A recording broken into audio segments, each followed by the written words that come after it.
so proudly we hailed at the twilight's last gleaming, whose broad stripes and bright stars through the perilous fight o'er the ramparts we watched were so gallantly streaming, and the rockets' red glare, the bombs bursting in air, gave proof through the night that our flag was still there. Oh, say does that star-spangled banner yet wave o'er the lands of the free and the home of the brave.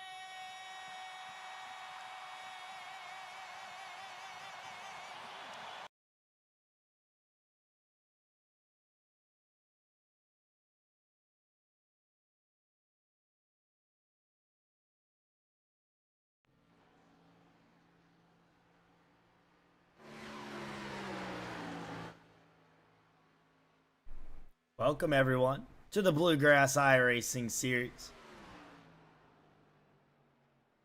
Live at Kansas Motor Speedway. Last night we had our truck series here at the same track, and it was a fantastic race all the way down to the wire. Daniel Cunningham came away with that win. Tonight we have 26 drivers attempting to win this race. Qualifying is just now getting underway.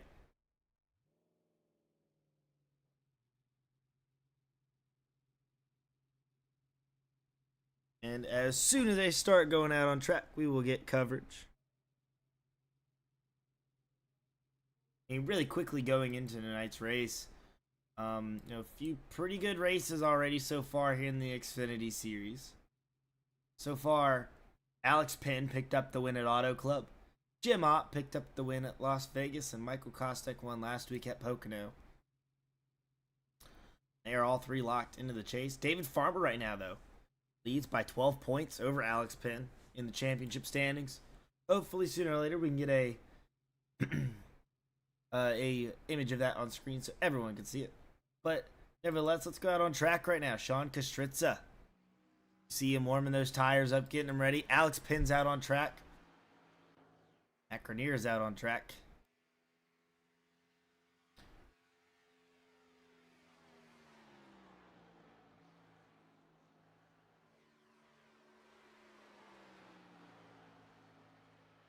Again, thank you everyone for viewing in tonight.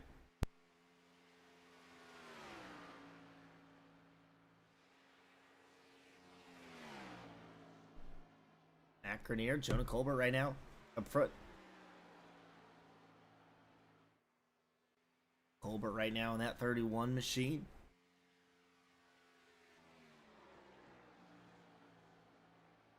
I am from the south, but I will say I love Canes, and it's only up north.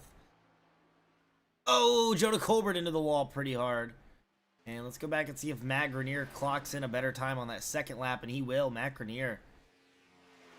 Lead Thomas Ferreira. It's a little sideways, not sure which off of one corner, but Mike Kostek, again, last week's winner at Pocono. He said that he had felt very relieved to get a win this early into the season. John Kostritza on track. Chris LaBourgeois is going to take the point over Matt Grenier. And by Not a lot. Just barely gonna get him.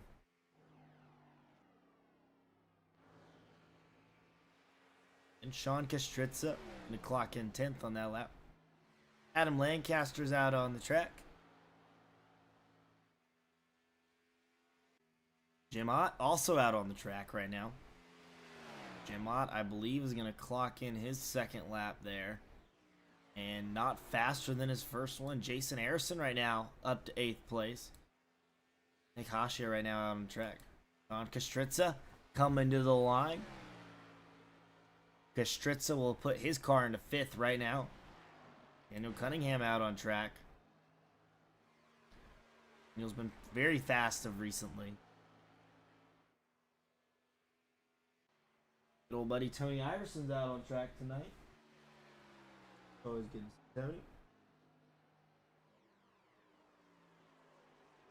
Looks like he's bringing in the pits here. Not running a good lap. Lucas Lyons out on track.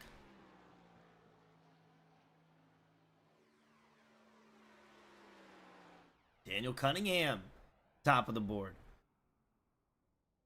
And Finley Fitzsimmons is going to go to the top of the board. 0.02 of a second faster than Daniel Cunningham. 4 100ths of a second quicker than Chris LaBourgeois.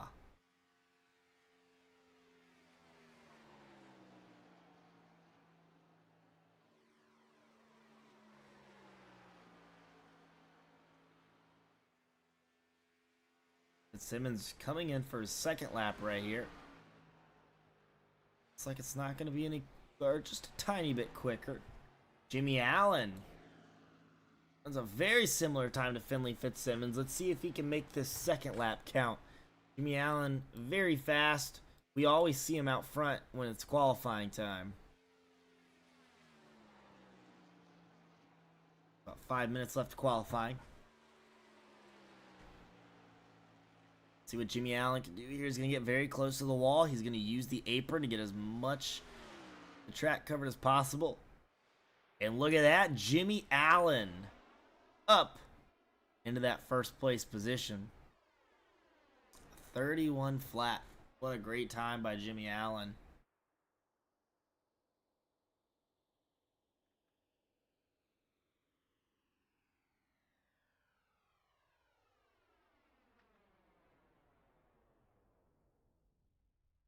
So Jimmy Allen is going to go off the track.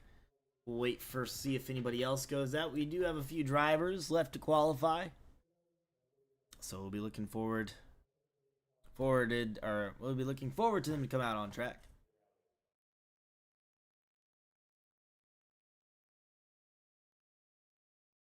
Yeah, Fritz is coming out on track.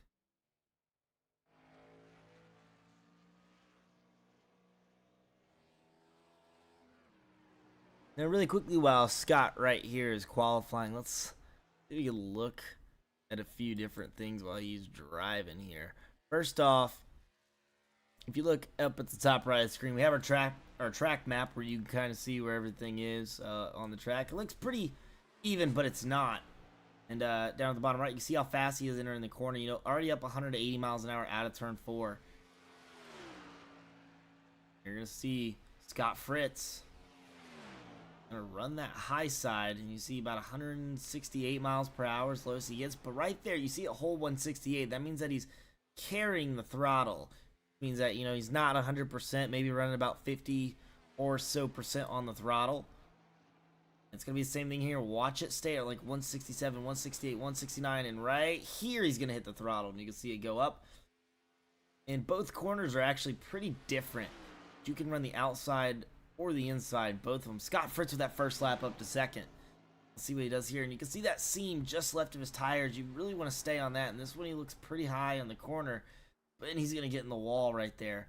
But in turn 1 and 2, you can run the bottom, but the top is really preferred. And in 3 and 4, the bottom is definitely just as good as a choice as the top. So we'll probably see a lot of the drivers running high in turn 1, but low and middle and high in turn 3 and 4. Scott Fritz, even though he tagged the wall, is going to finish out that lap.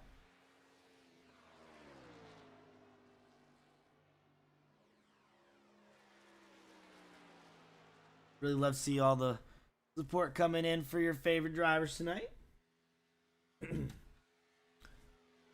Hope everyone has had a wonderful day. And I know I'm going to have a wonderful day here in the iRacing Bluegrass Xfinity series because they always put on a show. And, never lacks a good show. Got Fritz coming out. No one else right now out on track. We'll see if anybody else decides to come out and qualify. But kind of going back to our track map. Let's see if I can get our track map up again. So, yeah, 1 and 2, there's a seam up top, and you'll see a lot of the drivers put their left sides on that seam. That's just where a lot of the grip is. Now, there are going to be a lot of drivers that will run the bottom in 1 and 2. Excuse me, but I'm not saying that it's impossible to run the bottom down there. Because I personally really like the bottom of the track in 1 and 2, but the outside is so quick. And, I think you'll see a lot of drivers. We saw Scott Fritz on his hot lap, including Jimmy Allen. They both ran that outside. And then 3 and 4 again. The outside definitely preferable, but you could definitely drive in pretty hard and get a good run going into 3 and keep enough speed throughout the straightaway to maybe gain some time on the bottom. Kansas is such a fun track. It's a little bit harder to pass than other tracks, you would say, because again, the bottom, if you try to pass on the bottom, you can just never quite clear the guy to your outside, and then once you can't clear them, there's usually a train of cars, waiting, especially, once we first start the race. So, really quickly before, it looks like everyone else is not going to come on track.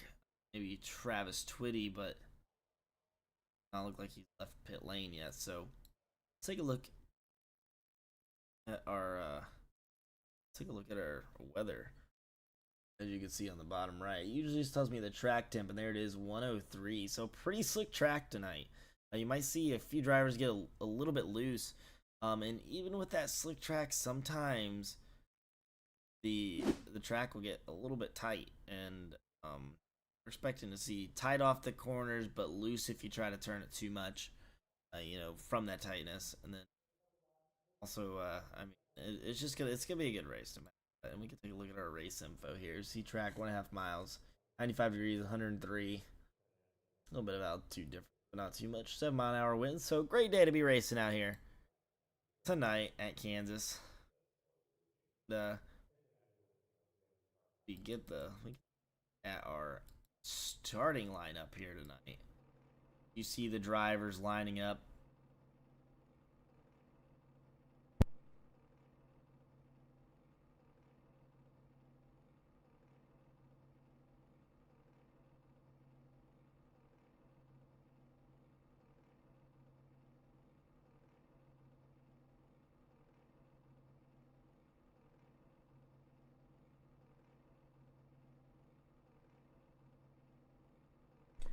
All right, so we're gonna go ahead, go over our starting lineup here tonight. Starting on pole is gonna be Jimmy Allen. He's able to run a pretty quick time, put himself up front, 31 flat that is. Starting to his outside is gonna be Scott Fritz in the 01 machine, and right behind him is gonna be Finley Fitzsimmons. Neil Cunningham's gonna be starting 4th tonight, and Chris LeBourgeois is gonna be starting 5th. Matt Grenier is going to be 6th. Jonah Colbert's going to be 7th tonight. Mike Kostick is going to be starting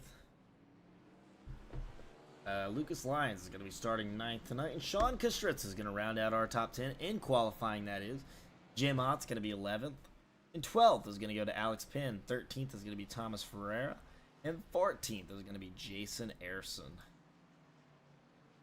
Tony Iverson's going to be starting 15 tonight. Ben Speed's going to be starting in that 16th position. Nick Hashi is going to be 17th. John McAdams 18th. Adam Lancaster starting 19th tonight. And starting 20th is going to be David Farmer. 21st is Justin Ray. 22nd is going to be Cody Anderson. 23rd is going to go to Travis Twitty. 24th is going to be Jeremy Vaughn. 25th is going to be Casey Ryback. Michael Cole is going to be in 26th. I believe that rounds out our field for tonight. So, You do not have 3 hours to go. We are on lap 1 out of 125.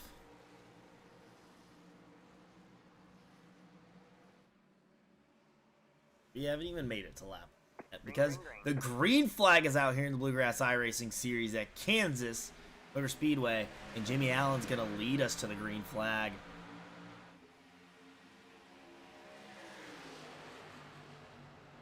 You can see already stacking up on the top, but 5 of Finley Fitzsimmons making that bottom work. Jimmy Allen, though, on the outside is going to be able to clear into that first place position, and the battle's on for second. By them, it's Matt Grenier and Scott Fritz and Finley Fitzsimmons, and almost getting to the walls, Jimmy Allen, and that's going to open the door here for Scott Fritz. Scott Fritz underneath the 99 machine. Side by side for the lead on lap 2. Got Fritz all the way down low, and this is what I was talking about. You see how you can get that momentum on the bottom, but look, tight between those two. Maybe a little bit of wall contact for Scott Fritz, but the 99 was dead sideways, and he makes a great save. And the 83 of Chris LeBourgeois is going to move into that third spot over Finley Fitzsimmons, but just barely at that. Side by side, though.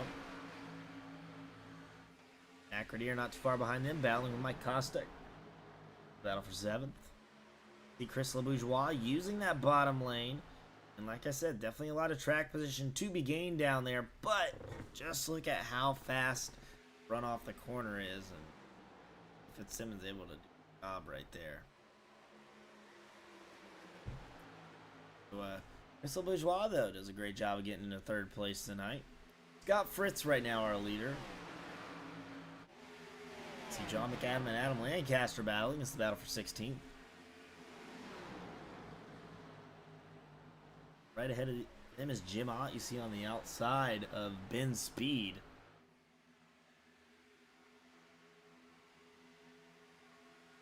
John McAdam's going to fall behind Adam Lancaster, but Adam Lancaster really wants to go for that next position in front of the 29. Ben Speed using the bottom. Adam Lancaster's really good at running the bottom of tracks. I mean, he's really good at running anywhere at tracks. But, nevertheless, Adam Lancaster already up 4 positions tonight. He is pretty quick, and right now Jim Ott has lost 3 positions, including including Sean Kastritza, that 46 machine, who started 10th. Sean Kastritza's fallen back a little bit, but it's a long race, only on lap 5 so far. See Sean Kastritza and Adam Lancaster still battling. Look at this, 3 wide, all the way to the bottom. That's David Farmer. Underneath John McAdam, who's underneath Sean Kastritza. Sean Kastritza gonna be able just to not gonna be able to hold that position. There's David Farmer on by as well. Ben Speed right behind them. Up front right now, though, it's all Scott Fritz. But again, Jimmy Allen's right there. Chris LeBourgeois running the bottom.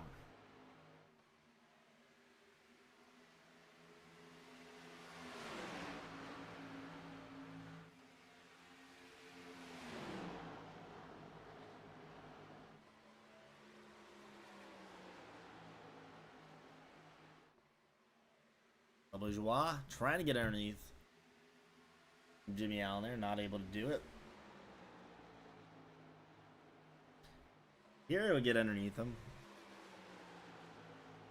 Be able to make anything out of it. Doesn't look like it, but actually side by side, and he's gonna be able to clear him.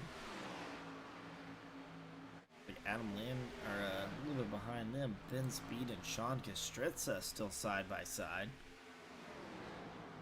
Battle for 17th right now. Jason Harrison using the very top right behind them.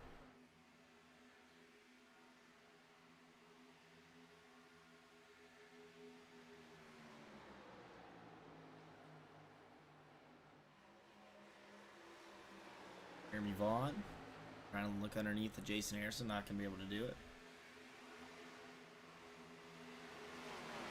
Jimmy Allen underneath Scott Fritz now, the battle for the lead.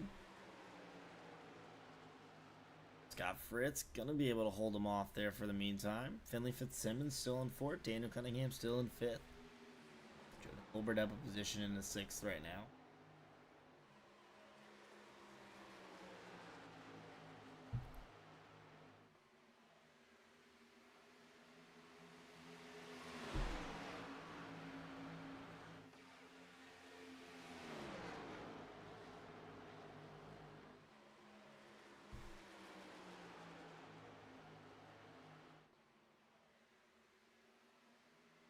You see, top 3 right now. Under almost 0.3 of a second. They're all just kind of piled on right here, and we'll see. Jimmy Allen definitely has looked like he's had a few pretty good runs off the corners, so might look low again here under Scott Fritz, and see Scott Fritz really protecting that outside. And this is going to open the door for Chris LeBourgeois, as he's going to look underneath right here. Not going to be able to do much with it, but nevertheless, good run. And Matt Grenier had passed Mike Kostek and now is on the back bumper at Jonah Colbert.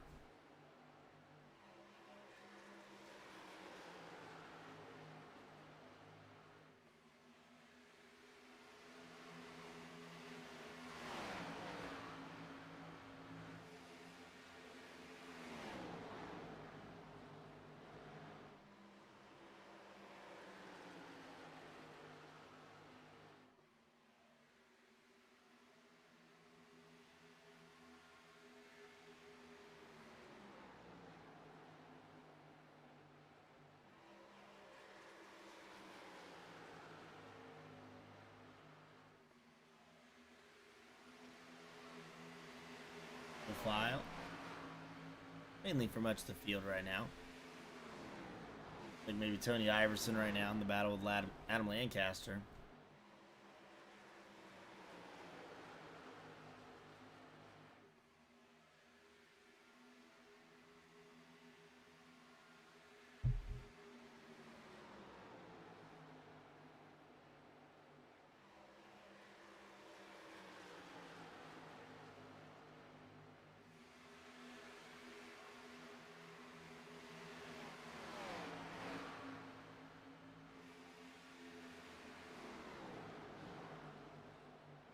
Really quick.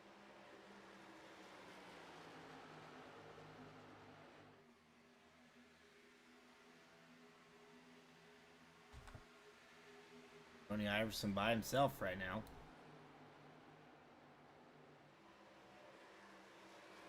Got Fritz still out front, but look at everyone who's joined the party. Finley Fitzsimmons now maybe looking to go up here, and here goes Jimmy Allen to the bottom of Scott Fritz.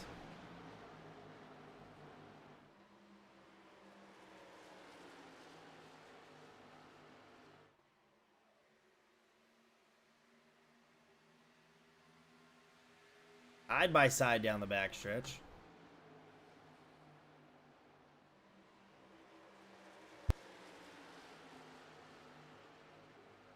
It was a great pass there for Jimmy Allen to get himself back up front.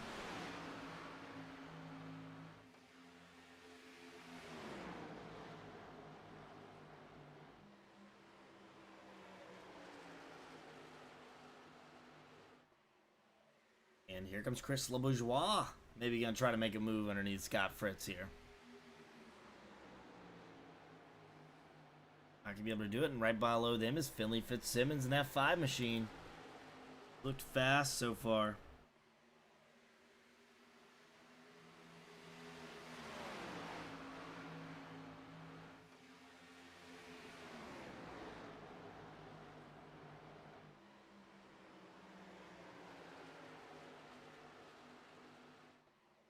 Fitzsimmons past Scott Fritz now. And here comes Daniel Cunningham underneath. And I think I'm going to get a friend here in the booth. Whatever he decides. Get in here, but Jason Collins is going to be joining me in the booth here briefly. Jason Collins, you got a copy? What's happening, Mikey? How's it going tonight? It's going good so far. A pretty good show put on by the Xfinity Series drivers. Jimmy Allen has made his way back up into first place where he started. And Chris LeBourgeois looking really fast tonight up in second. So these boys are really putting on a good show for us starting off this race here at Kansas. Man, I'm telling you, Chris is running really well tonight. I think Scott's got a little bit of right front damage. Those three were looking really, really tough there for a few laps. They looked like they were about to kind of separate themselves. And, you know, Scott seems to have fallen back just a little bit. But, man, Chris is having a phenomenal run. I know Jimmy's starting to pull away a little bit, and Chris is under fire from Finley right now, but he's running really well. Yeah, absolutely. And, for Chris, he's not had the best luck in the last few starts for him. And this is going to be a great bounce back for him, and even a little bit of a confidence booster at that, is even though it's even lap 20, this is probably the best he has looked so far to start this season. And another driver very similar to that is Finley Fitzsimmons. We've seen him, he's been very quick, just doesn't really have the finishes to show for it. And right now, him and Chris are battling pretty hard right now for that second place position. It's Scott Fritz again into the wall. That's the last thing you want here at Kansas. Yeah, it's very aero dependent. Scott unfortunately made contact with it early, and I believe that's why he was able to stay out front by using his tires. But now his tires are gone, so he's having a hard time staying on the track and not up in the wall. Basically, he's getting too up on top of everything where he's burned his tires up, and he's not able to turn down in the corners as easily. Yeah, and you brought up a great point there. Any damage on the car, it definitely affects it down the straightaways, but it also affects it in the corner. And here at Kansas, usually getting a little bit of right front damage, it just makes the car a tiny bit tighter. Not a bunch, but just a tiny bit, just enough to kind of mess up your momentum. And, Scott's definitely feeling that now, and he definitely maybe overused his tires a little bit, maybe trying to compensate for that extra tightness, and he's starting to fall back a little bit now. So maybe a little bit later in the next run, he'll probably have to make an adjustment on his driving style to, adjust to the damage, so that car is not as bad, on the longer run as it is right now. As you see Jonah Colbert now underneath Scott Fritz, and this is the battle right now for the 5th place position. Yeah, that's one of the worst things, is getting any damage early on, because it throws you completely out of rhythm especially with these Xfinity cars. They're very sensitive to damage, like the Gen 6 cars used to be. They're not as bad as the Gen 6 cars, but they are still sensitive to aero damage. You can drive a little bit reckless with them and get the right rear burn up, and it'll help with that tightness. But it's not something you want to have to fight all race long. So unfortunately, I think that Scott's going to have to go under the stage break at lap 50, and he's going to have to get some damage fixed, because you can see he's super tight right now. Yeah, and he almost got into the side of Jonah Colbert and Mike Kostek into the wall right behind them. Last week's winner at Pocono, Mike Kostek will brush the wall, and again, that is another thing that you don't want to have happen. You brush the wall, just like Scott Fritz, might make that car just a tiny bit tighter. And Chris LeBourgeois looks like he just took the hard left into pit lane for that 83 machine. The 3 cars also coming, and I believe I heard Adam Lancaster call it out, but I don't know if he got down there in time. He may be coming around the next time. So that's the 3 car of Thomas Ferreira. He will go stop and get maybe some tires. I'm not really sure. How many tire sets do we have tonight, Jason? 4 total sets. Ferreira actually got loose on pit entry. He slid it in, barely hit the inside barrier, backed it up. Looks like he got going again, but yeah, he did actually lose control on the entry. Lancaster started to go in and backed off. Here comes the rest of the field. Yeah, and we'll watch a lot of the field come in now. Adam Lancaster's in. Jimmy Allen's still out front, though. Finley Fitzsimmons right now is going to take over that 2nd place position while Chris LeBourgeois pits. Jimmy Allen sounds like he is coming in this time, and he's going to get loose, and he's going to save it. Does a pretty good job. Oh, we got a wreck behind them. I'm not sure who that was. Oh, Tony Iverson. Iverson around, yep. That is not what you want this early in the race on your first Not at all.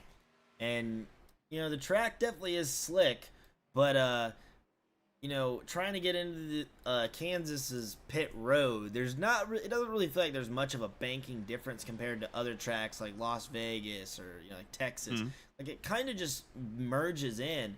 So sometimes coming off that banking, it just you don't expect it to keep turning left, and it just does. That's just how the pit road is. And once you get on the brakes and you're turning left, that car just wants to go left. And unfortunately, Tony Iverson will nose it into the inside wall, But fortunately, it is early in the race, and that is something that he can probably get patched up and fix for later on down the road. But nevertheless, Finley Fitzsimmons, who was our leader right now in this pit sequence, is now coming down pit road. Looks like LeBourgeois is making his way through there, but he has lost a ton of ground to Jimmy Allen. Jimmy had a phenomenal entry and exit. Chris not as fast on pit road as Jimmy.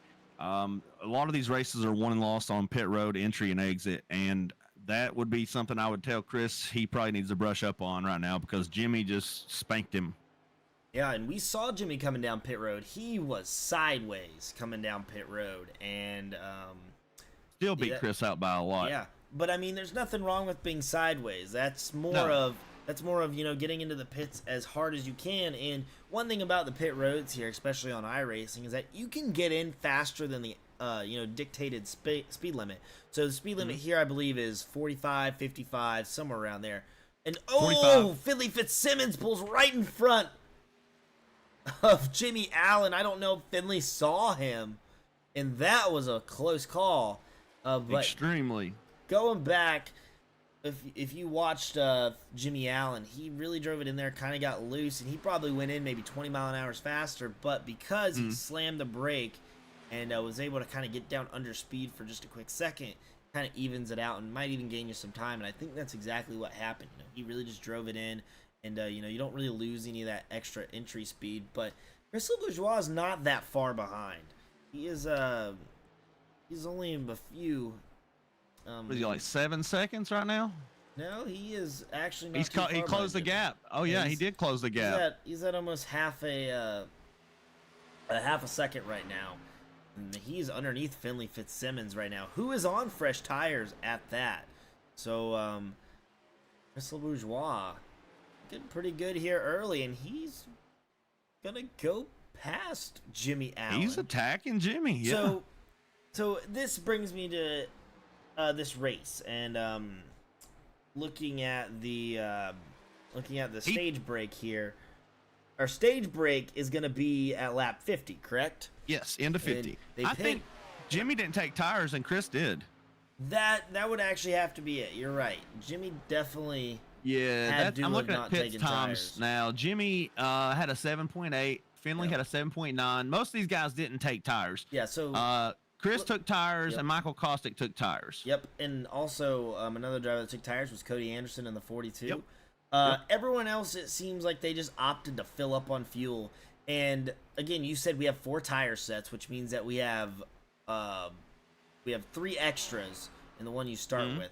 So by using their first tire set on lap 25, they will most likely have to use one at lap 50. And at that point, you have to, kind of go on by there. But if they have to pit around every 25-ish, 25-ish laps, it looked like, maybe a little bit more. Chris LeBourgeois is going to be losing a set, I believe, because if we pit at lap 50, that'd be 75, 100. So Chris LeBourgeois is not going to be able to use a set at the end of the race. So this is not great for him and Mike Kostick, but compared to Mike Kostick has nothing to lose. And he might just be trying to get a playoff point, but he's pretty far behind right now in 15th place. But, Chris LeBourgeois, who is on, fresh tires right now, who's not a driver that's locked into the playoffs, this is definitely going to hurt him later in the race. He's going to have to miss a tire set and will probably lose a little bit of time. But the positive side of this is that he does get 10 extra points, correct? Yeah, he'll get 10 extra points and he'll get the playoff bonus point. But honestly, it would have served him better if he would have saved those tires. Or let's just, hypothetically right now, instead of going hard as he's going, what he should have done is he should have backed his pace down to where he's staying in front of the 99, but just not running as hard as he is. Because right now he's running it for all it's worth. He's running that thing, like a scalded dog. He's running it wide open, trying to get as much as he can get. If he would have just backed that pace down a little bit, he could have saved some of this tire. All right, go in at the stage, pit, get fuel, run that set, and then take the chance and see what happens. but at this point, he's probably made his bed. I mean, Yeah, and nevertheless, I think the main what probably should have happened was probably should have saved the first set. Usually that's what you do because by the time you get to the stage, everyone is grouped back up. So, and looking at other drivers, Travis Twitty was in the pits for a little bit. Same thing with David Farmer, Jason Arison, and Casey Ryback. So they are currently one lap down. I believe they got speeding penalties and may have been held. I'm not 100% on that, but that's what I think happened based on their pit stop time, 53:49. Looks like Twitty may have went back in for something because he had a 15.9. But he had to have definitely went back in because I heard him calling it out once, and I want to say I heard him call it out a second time. Yeah. But you know, it's untelling what actually happened. And Casey Ryback, you see, is right behind our battle for second here. He is one lap down, but Jimmy Allen and Finley Fitzsimmons have been going at it, and you know, later on down the race, maybe a battle that we have to watch because they have definitely been, you know, the class of the show other than Chris LeBourgeois. But Chris LeBourgeois, you know, now on a different tire strategy that will probably hinder his race. This is definitely going to be a great battle to watch throughout the race. You know, there's still a lot of people, you know, making their way up front. Jonah Colbert, who's made up 3 positions, is up to 4th place. Jim Ott has made up 5 positions, up to 6th place. Alex Pinn's up 4 positions to 8th place. So a lot of drivers, you know, making their way forward right now. And Jim Ott's a driver that comes alive later in the race. You'll see Jim really get out and show off towards the end of the race. Same with Cunningham. And Jimmy's more of the top. Jimmy Allen is who I'm referring to, the 99. He's more of the top. He wants to qualify on the pole, lead every lap, lead the whole race, and he's a very aggressive driver. You know, Jimmy's been racing with us for several years now. He's missed a couple seasons here and there, but he always comes back. And he's very, very good with car control. He's a wheelman if I've ever seen a wheelman, because this guy can drive this thing sideways. You know, he can be pointed, you know, almost 90 degrees at the inside wall and save it, like we saw at Pocono last week. He was completely sideways and saves it. So he's a wheelman. I give him credit, but he's a little bit aggressive, too aggressive at times, and it cost him in other races in the past. So maybe he's learned from those experiences, and it'll help him in this season. So we'll just have to wait and see. Yeah, absolutely. And Chris LeBourgeois right now has a 5 and almost a half-second lead right now over Finley Fitzsimmons with those newer tires. And Finley Fitzsimmons and Jimmy Allen, who Finley did overtake Jimmy Allen and is now in that second position. They have about a 2-second or 2.5-second gap back to Jonah Colbert. And so, you know, a lot of these guys are starting to spread out here. You know, stage breaks coming up here very soon on lap 50. So I think a lot of these guys are just trying to make sure that they make it to the stage break in one piece, because if you get there, bunch back up again, and you know, that's where you really you know, have to start making moves. A lot of these drivers practice a lot all week in these cars, but the one thing that you really cannot practice is what's going to happen in the race. You can practice with your teammates, you know, help you learn what the car does, but you don't know how other people are going to drive compared to you. Correct. You know, it's always just a real tester to come in here, see how you adapt into this race. And so maybe a driver like Jim Ott, who's gained 4 positions, or Jonah Colbert, they might be able to, you know, do a lot better than they were at the beginning of this race. You know, they've learned a lot. So see what happens here. But again, Chris LeBourgeois, you know, out front, looks like he's gonna probably win the stage, I would assume, at this rate, unless something absurd happens. Yeah, more than likely, unless, like, you know, we get a yellow or something right here and it bunches everybody back up. But his tires are still so much better than everybody else's. It's basically his stage to lose. You know, and he will get those 10 points for the regular season and then the playoff bonus point, and you know, that's going to help him in the playoffs if he makes the playoffs. That is, you know, those points carry over round after round, just like in real life NASCAR. You know, they carry over. So whatever that's why stages are so important to win stages and win races, because you earn playoff bonus points that carry over round after round that you start with ahead of everybody else. It's a reward for doing so well during the regular season. So everybody thinks the regular season doesn't mean crap, but it actually is very, very important. And really quickly, I think the clear 5 for Mike Kostek is he's not really been as fast as Chris LeBourgeois. I think Mike Kostek actually went in and fixed his damage. And that's why, because it doesn't look like he has a tire advantage over anyone. So I think Mike Kostek just went and fixed damage because we saw him get into the wall a little bit earlier in the race.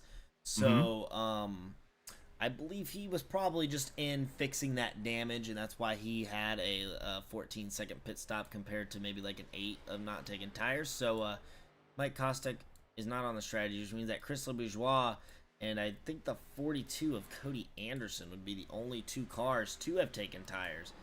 And look at this battle right here for the last stage point. Ben Speed.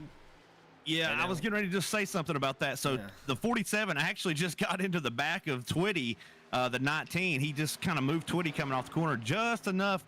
And now you can see Twitty's kind of falling back because he got Twitty's car all out of whack. Yeah. And I don't know if he's just trying to stay out of that hornet's nest, and he's just like, all right, you know what? I'm not going to risk getting wrecked over a stage point, a single stage point. Oh, and you see the 29. He just KO'd the wall on the backstretch. That was a pretty big hit, as you saw right there on the front of your screen. Ben Speed is going to hit the wall pretty hard. We were watching Sean Kastritza and Lucas Lyons door to door, and that's going to open the door for John McAdam in the 47 machine, as now he's going to take over that 10th place spot. And don't look back, but I believe that 42 machine of Cody Anderson, he is the other car that took fresh tires, and you can see how fast he is. We're on lap 48 out of 125. Coming to 2 to go next time by, and that 42 is really making some headway trying to get into the top 10 to maybe gain that extra point. But right now it belongs to John McAdam. This is a hornet's nest right now, as here comes Lucas Lyons maybe. Oh, Sean Kastritza gets a little bit tight there, had to back off, and that's going to slow that 42 down. Chris has such a massive lead over those 10th, 11th, you know, that little pack we're watching right now, that he is crossing the start finish, or he's coming out of 4 as they're coming out of 2 right now. He's half tracked them. Yeah, absolutely. And maybe we could get the, as we're coming here, oh, the track map is just a little bit, but here, we'll show the track map, and you can see where Chris LeBourgeois is in that 83. And then we're looking for the 5, who you can see is about half a corner in front of Finley Fitzsimmons right now. And Chris is on the backstretch, so he'll be coming to the stage this time around. So it'll be the green checkered for him right now. Yeah, and you can see right now is Finley Fitzsimmons going into 3.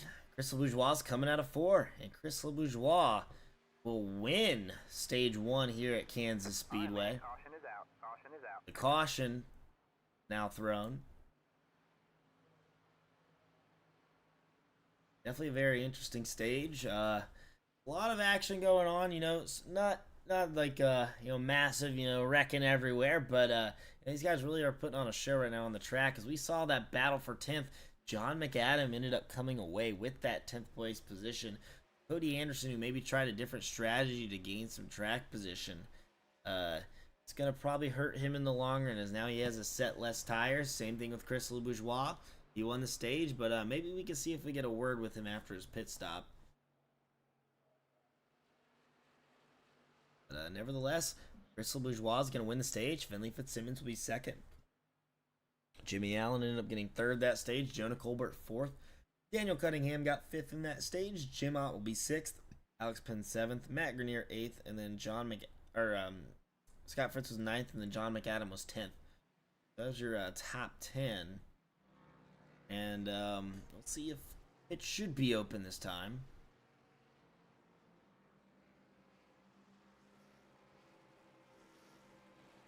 They should be coming around. I believe pits will be open for Chris right now as the rest of the field's trying to get caught up. Chris is turning left. Yeah, you see the field coming in, other than one car, but I believe that's the 91 of Casey Ryback, who's a lap down. Same thing with Thomas Ferreira there. All the field is going to come in.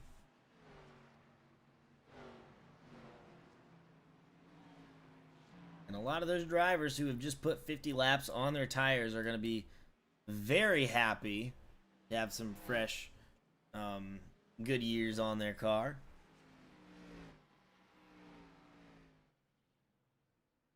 See the field in pit road.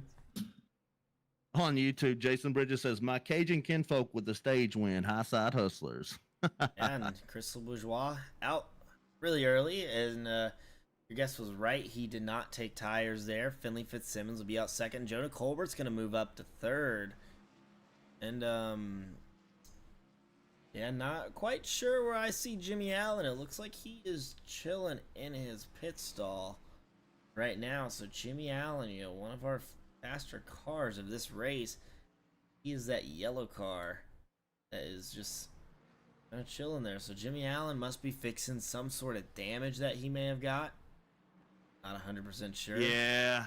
Yeah, I'm looking at it now. He's got some right front and hood damage. He must have got into the wall on those old tires. Interesting. So, yeah, we did not catch that live, but I think Jimmy Allen did get into the wall pretty hard. So, really quickly, let's see if we can grab Crystal Bourgeois into the booth before they go green here. Hey, Crystal Bourgeois, you got a copy? Hey, I got you. Hey, buddy. So, won the stage, but might be on, a set of less tires now. But nevertheless, 10 points, an extra bonus point in the playoffs. What'd you do to get that stage win there, other than stay out on tires? Because you were really fast early in this race. Yeah, I already did 600 laps I put in today for practice. I figured I'd go ahead and take tires for stage win, and Gotcha. I'm gonna have to skip a run. Hopefully, we can get it leveled back out. I'm gonna fall to the back on this run because old tires, of course. Hmm. How do you think that's going to affect you on this second half of this run? Do you think that's going to be an issue with the old tires and having to stay out? That's gonna be sinking like the Titanic, I'm pretty sure. But I'm gonna take it easy and keep it clean and try to get back on it towards the end of the race. All right, Chris. Well, you got anything else for him, Mikey? No, good luck here. I know you're gonna have to do a lot of saving on those tires this run, but the best of luck with it, and go get them. Good luck, Chris. Yep, I saved a bunch, so I'm gonna see if I hold off a little bit. All right. That was Chris LeBourgeois, our stage winner here at Kansas. Yeah, definitely looked fast, and he's pretty confident in his strategy. And nevertheless, whether the strategy works out or not, it's always good to be confident in a strategy. So good for him though. But he'll be starting up front, so at least he has the track position as of now. So what I was referring to with Jimmy earlier about sometimes being a little over aggressive, I think it came back and bit him in the butt with the over aggressiveness because he's made contact with that wall at some point or another, and now he's got to start mired up in the back of the field and with a damaged car.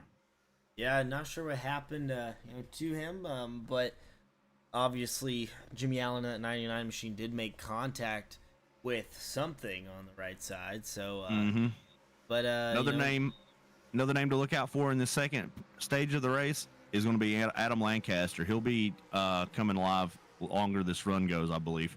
Yeah, absolutely. Adam Lancaster always seems to make his way forward, especially on the long runs. One guy I think that we have to watch out for is going to be Jim Ott in that 4 car. He's looked really, really good early, and he's up 7 positions. Has made his way up into 4th, as you see him starting in that 4th position on the outside. But stage 1 is over, and the rest stage coming now. So Crystal Bourgeois is going to take the green flag here at Kansas, and we'll see how long it takes the others to maybe get around him. And Jim Ott does have a little bit of right rear damage, but seem to drive in just fine. So Jonah Colbert clears into second for the meantime, and you see the run that Jonah Colbert gets. Finley Fitzsimmons on the outside, 3 wide down the backstretch. Oh! Crystal Bourgeois gets turned. Finley Fitzsimmons around. Jonah Colbert involved. Lucas Lyons out. There's a massive wreck. Oh, wow. A lot of drivers involved. They were 3 wide for the lead. And that just took out all the favorites of this race, and Matt Grenier, the first car to avoid all of that. So yeah, this was. I've got to go look at this one and make some race control calls. So you'll have to give me just a few minutes. Yeah, you go make your race control calls as we on the broadcast are gonna go look at what caused this wreck. But we saw it live.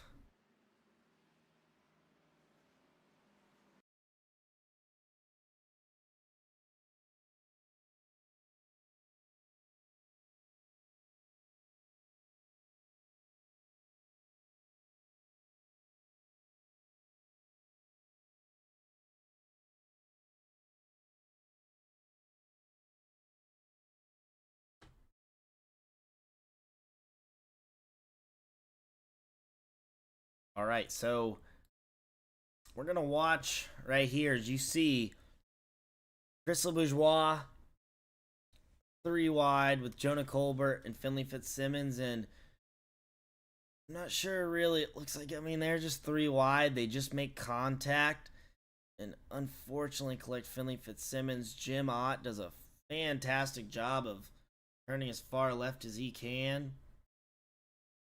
Crystal Bourgeois and Jonah Colbert wreck on the outside. Look at Matt Grenier go straight through the middle, but Lucas Lyon's going to hit Jonah Colbert. Nowhere to go. John McAdams, I believe, in that 47 machine is going to get in. Daniel Cunningham just missed. I'm not sure if there was... Jason did bring up that there was a second crash, and maybe I can see if I can find it.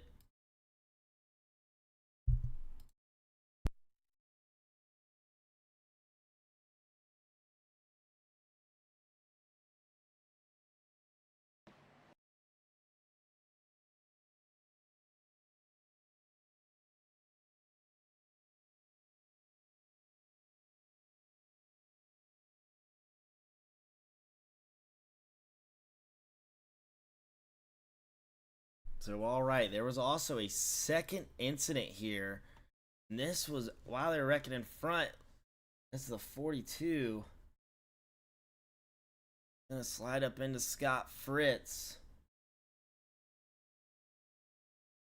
See Cody Anderson in that 42 go down the track and, oh, just barely misses Nick Hashi. You see Cody Anderson locks it up.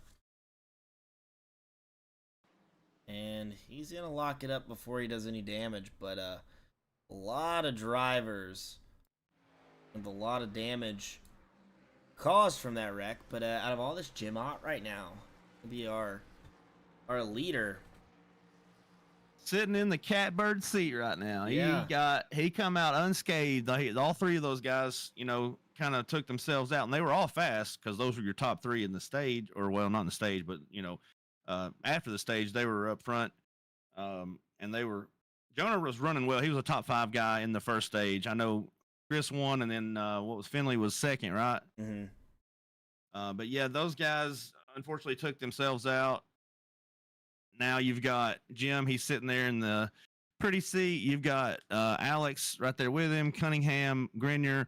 I don't know if did Lancaster make it out of that unscathed? Looked like Adam Lancaster did make it. The second incident that you're referring to, it looked like Scott Fritz and 42 came up and put 01 into the outside fence and wasn't clear, and he just put him up in the wall.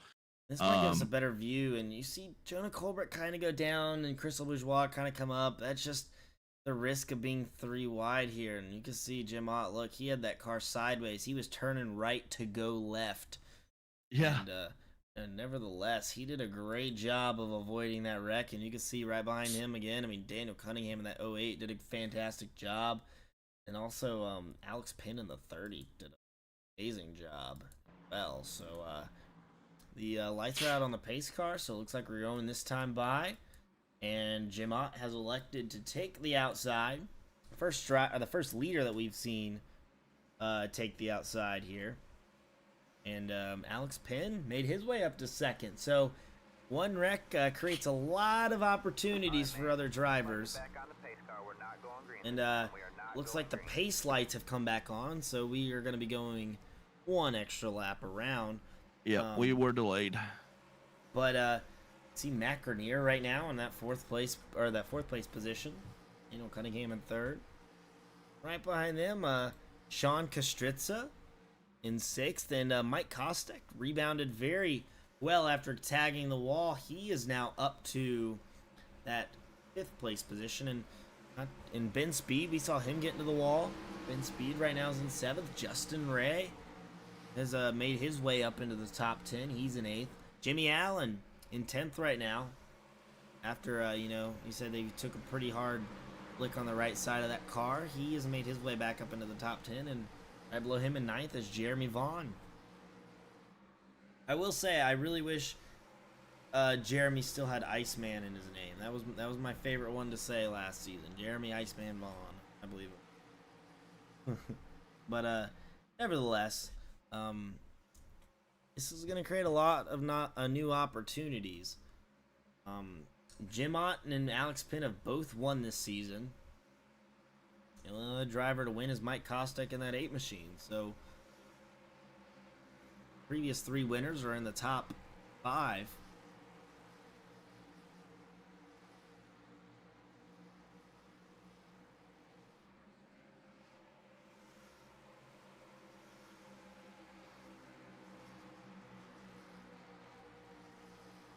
And pace car is going to pull the hard left. We're going to be watching that 4 machine as he is going to be the controller here on the restart as you see him go into the Geico zone, and through the gears they go. Jim Ott with a pretty good start. Matt Grenier not able to get as good as a jump, but he's still outside right now of Daniel Cunningham, but usually the bottom will prevail here. But I think because he's stuck in Alex Penn, or behind Alex Penn, not going to be able to do much. And Alex Penn has a great run right now. Matt Grenier is going to show Daniel Cunningham his bumper. He'll be able to get the outside of him, and here comes Alex Penn, maybe trying to make a run underneath. Matt Grenier clear into that 3rd place position. Alex Penn's going to fall back in a second, and chaos ensues kind of behind them. Justin Ray right now side by side with Jimmy Allen. Mike Kostek looks like he's going to try to make a pass here on Daniel Cunningham right above them. Another battle for the lead. As Alex Penn has really been trying to get underneath Jim Ott, and Jim Ott again has a little bit of right rear damage. So we'll be watching that throughout this run, because early on in these runs it's going to be pretty bad, and we have another caution out on track, and it's Finley Fitzsimmons in the 5 car. Again, just cannot catch a break, and we saw him nose into the wall. See that car, if it was not torn up before, it is definitely torn up now. Yeah, the 67 seems to have came down on top of him just from first glance. Yeah, 67's up next to the fence and pulls down hard left into the right side of the 5. Yeah, and then the 67, I believe that is Michael Cole. Looked like maybe Michael just got a little bit tight, and we can go take a look on the onboard, but usually in this position, when you're up on the outside like this, it's just really hard to control the car once it gets close to the wall. Let's see. So you're going to see it. He's really turning hard here. He feels like he's going to hit the wall. And you can see how close he gets right there. And it kind of creates this feeling where you overturn it there at the end. And that's exactly what happened. Is that he just was really trying to keep it off the wall. And you're turning there. But what you don't compensate for is what happens when you get off the corner, because you're still turning hard left. And you have to expect that to center back. Exactly. And, you know, I mean, obviously no intent there from Michael Cole.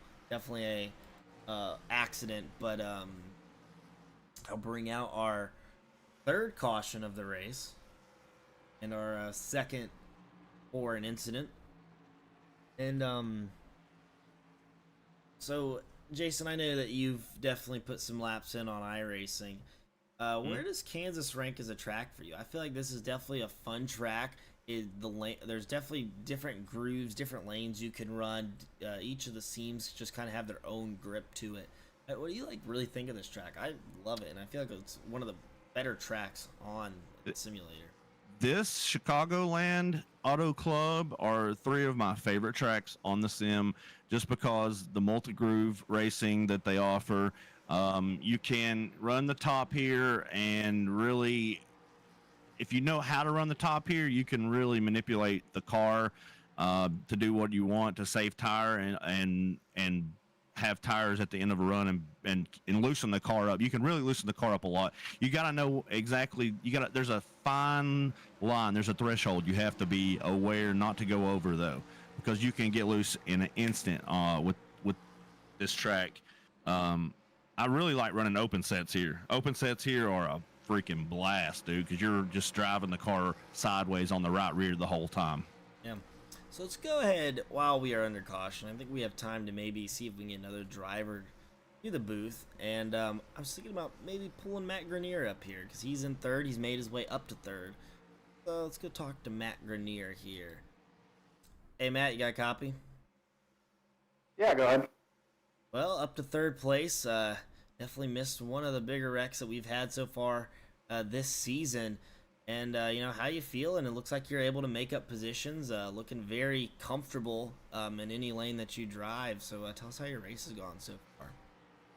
I'm just kind of biding my time right now, taking it easy. I kind of got lucky through that wreck. That hole just kind of opened up, so I hope we get some green flag laps here, and I can kind of just bide my time behind the leaders here and do some work on pit road and stay up front here. All right, you're about to take the one to go here, so I'll let you go back. But good luck the rest of this race, Matt. Thank you. So yeah, Matt definitely mentioned one big thing, and we've kind of glanced over it every once in a while. But tires are, even though this track is pretty even around, there's not like too much wear on the tires, I would say, compared to like Auto Club or Chicagoland. But one thing that this track does is that it will eat that right front up, especially on entries, because it feels like you can just drive it very easily into the corner, especially into turn 1 and 2. 1 and 2, or not turn 2, but turn 1 is probably the worst corner for tire wear, on the sim, because it feels like you can just drive it in so close up against the wall. But when you carry too much speed into the corner without backing it up, it heats that right front up more than it should, because you're using so much brake. And that's what happens here. 3 and 3, you can't really drive it in as hard unless you really go on the bottom. But Matt Grenier, nevertheless is a veteran in this league. He's a veteran on iRacing, and he's pretty decent at saving tires, I would say. So I think a lot of these drivers also are very good at saving tires. So we'll see where the lines vary, because I would say saving tires here would be letting off early and getting down to the bottom of the track. It helps. It does. But riding that third groove here, it's weird, man. If So you much ride momentum. that third groove, you can keep up your momentum, and also save tires if you know how to lift just enough.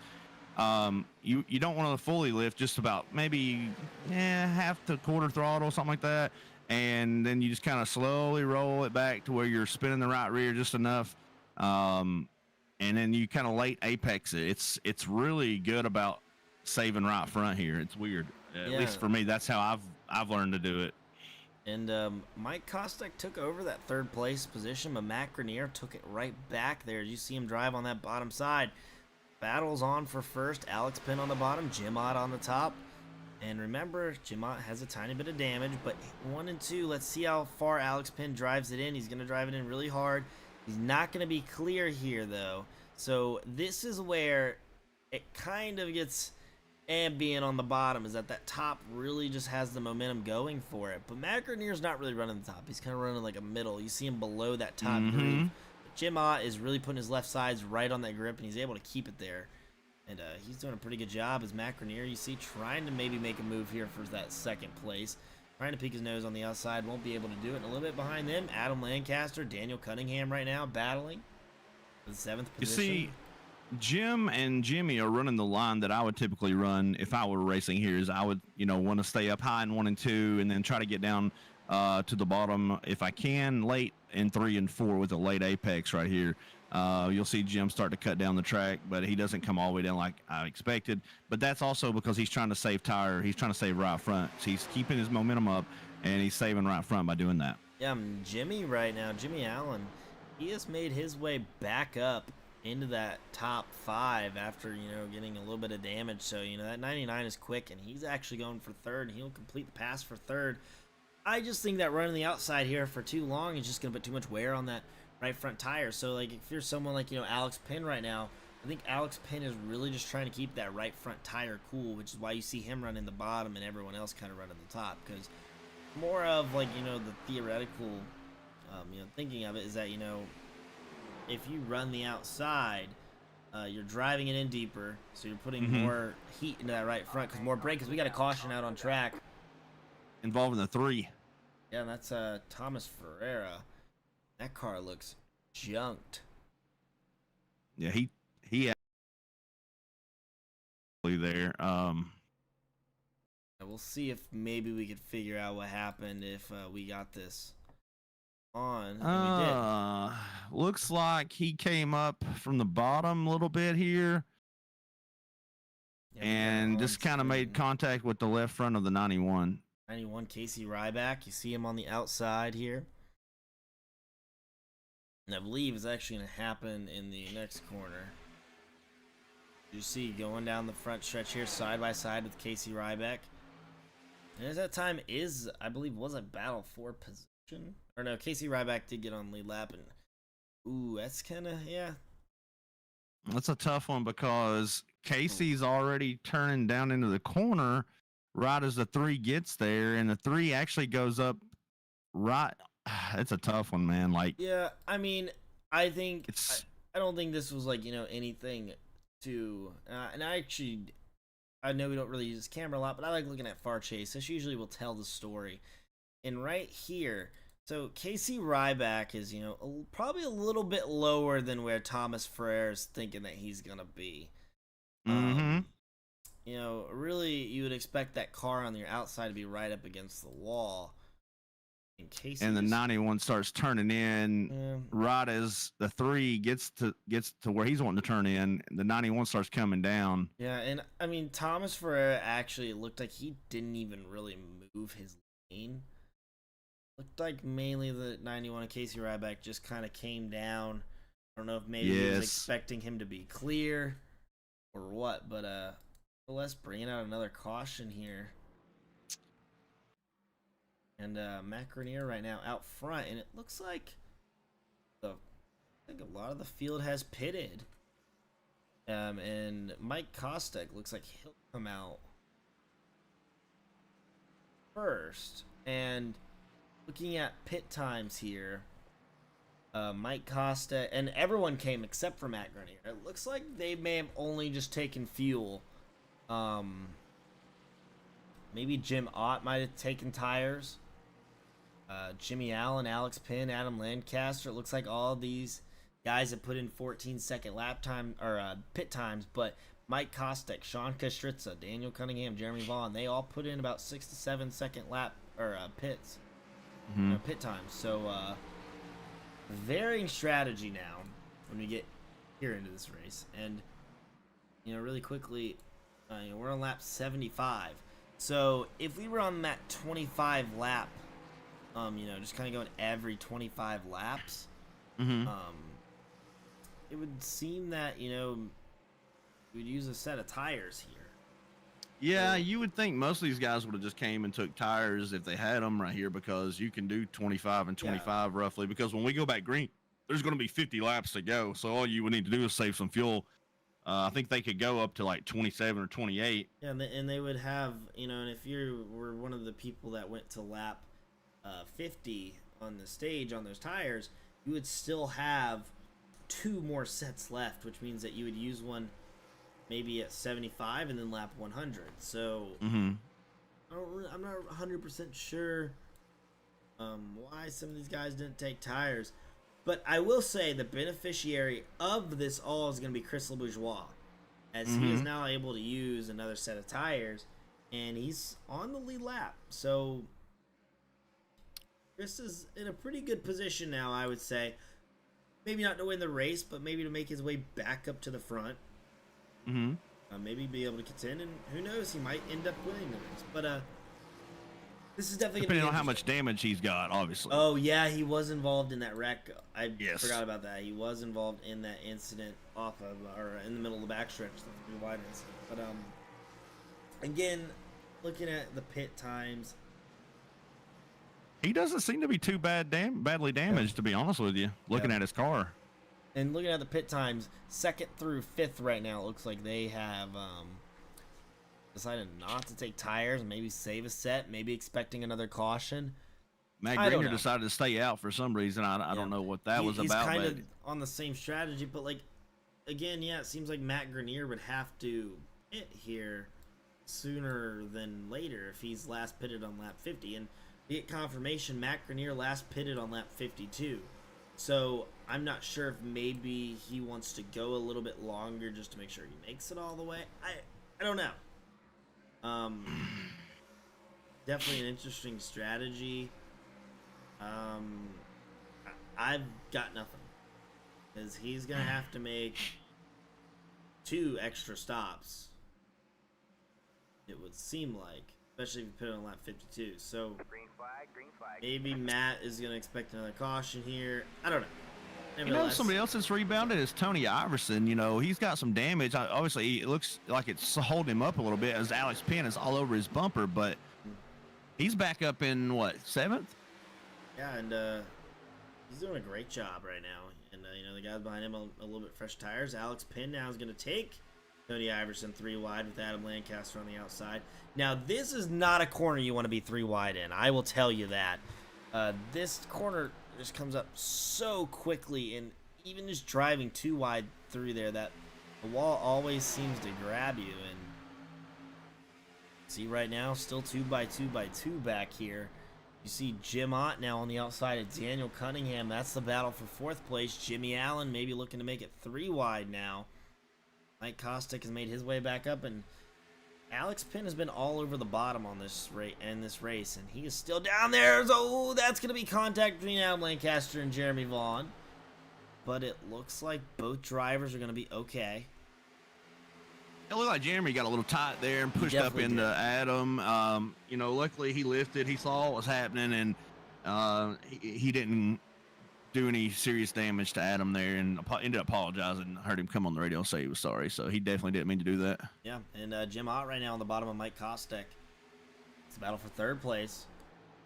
Another driver who's had a very solid night tonight, Sean Kostritza, up to 2nd place in that 46 machine tonight.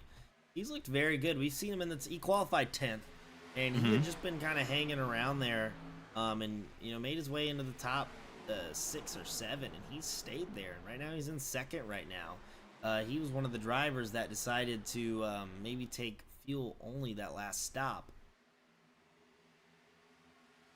But look who I said to watch for earlier, and look where he's at. He's up to 7th now. The Yeah. 17 car of Adam Lancaster. He's starting to come on. He's bringing Dave Farmer along with him. And David They're going Farmer. around Alex Penn right now. Yeah. Well, Alex Penn has just been throwing it on the bottom of them. But they're actually going to catch Mike Kostick here in the 8 machine. Adam Lancaster looks like he took tires. I believe Mike Kostick was one of the drivers that decided not to use a set of tires that last time by. Correct. So, Adam Lancaster able to kind of take advantage of this situation with those fresher tires. And David Farmer, our points leader right now, he's made his way into the top 10, and he's looking for more. Adam Lancaster going to try to go for Sean Kostritza next, but Jim Ott right now outside of Matt Grenier. And like I said, I really don't know what is going to happen with Matt Grenier here, because, yeah, because, I mean, he last pit on lap 52. More than likely, we'll have to pit in the next upcoming few laps, I would believe. So if he pits now, he'd still have to stop another time, wouldn't he? Who, Matt? Yeah, or you just have one more pit stop. He's You'd have to if he pit. stops now, he would definitely have to stop again. I don't. Yeah, exactly. 31 lap run at the moment. Definitely Is that, very. is that interesting. correct? That's what I was wondering. I was looking at that, and I'm not sure, but Matt Grenier did stay out. He did not pit the last time, so maybe it's not correct, but he definitely does look slower compared to those guys who are on 4 tires. So Yeah, he's definitely losing ground to So- those guys. yeah, it says the last pit lap was on 52, so I don't know. Definitely an interesting strategy, but Adam Lancaster up to 3rd. Alex Penn and David Farmer right behind them, also making their way down. Justin Ray's also had a very solid night. A little bit of rear end damage you see there, maybe from like a restart or something, but he is up to 10th place right now, doing very well in that 38 machine tonight. Chris LeBourgeois saw win stage 1 right now, then 15th. John McAdam in 14th. Both those drivers were involved in that massive crash on the backstretch. Then speed right now, right behind them, Jason Harrison and Nick Hashia were pretty door to door. Travis Twitty right behind them. Right now, the first car in that lucky dog position. Even with the damage, Jimmy Allen's managed to run his way back up into the P2 spot. Jim Ott showing once again, like I said, he comes alive late in these runs as well. It's Ott, Allen, and Lancaster. You know, those are three of your big dogs in this series, and they're showing it right now. They're showing why that is a fact.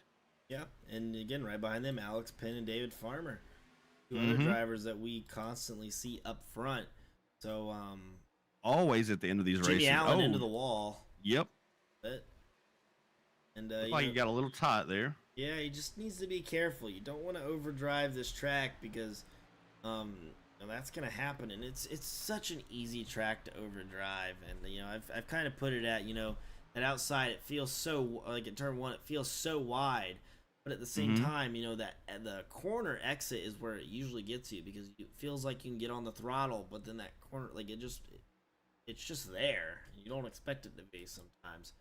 Especially when you've been driving it. But 3 out of turn 4, the wall comes up very quick, as you see right there, where like that safer barrier kind of starts and then ends, that is off of turn 4. That usually that safer barrier that pokes out is just always there, and it's annoying, and it always feels like you're gonna hit it.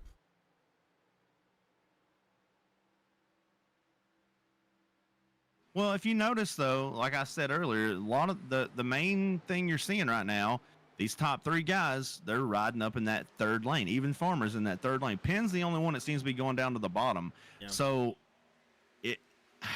as far as I remember, when it comes to Kansas, man, you want to ride the third lane as much as you can. You really, truly do.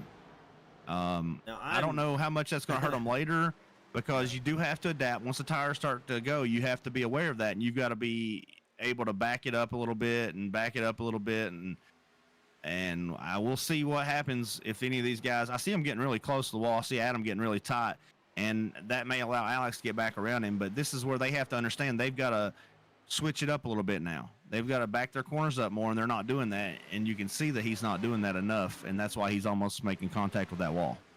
Justin Ray made the pass for 6th place over Matt Grenier. Justin Ray up into that top 6, having a great night.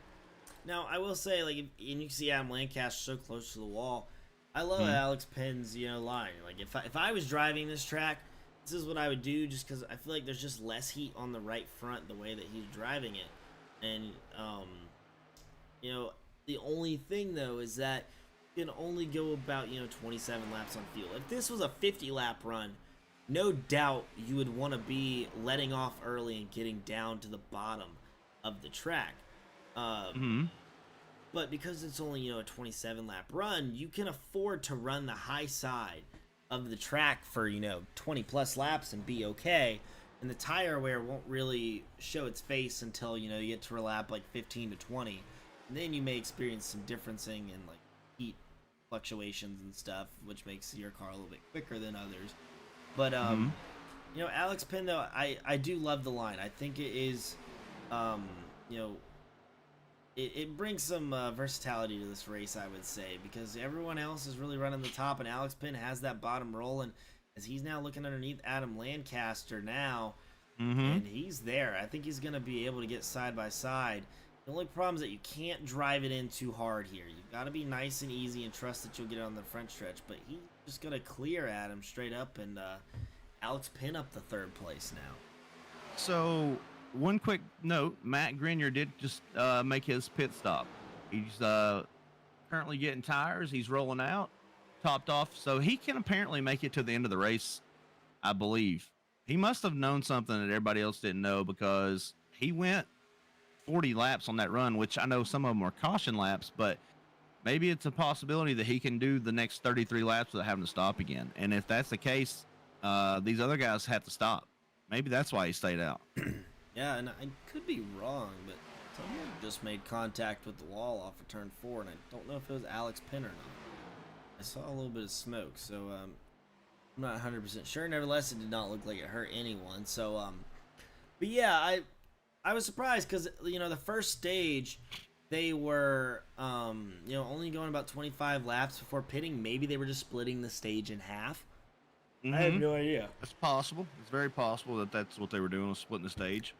Like I said, the drivers in the car, they have all their own strategies, and a lot of the times to me, it's like, man, I wouldn't do that, so I find it confusing. But these drivers, they have one mindset and they want to win this race, and they feel like their strategy is going to be the best way to do that. So,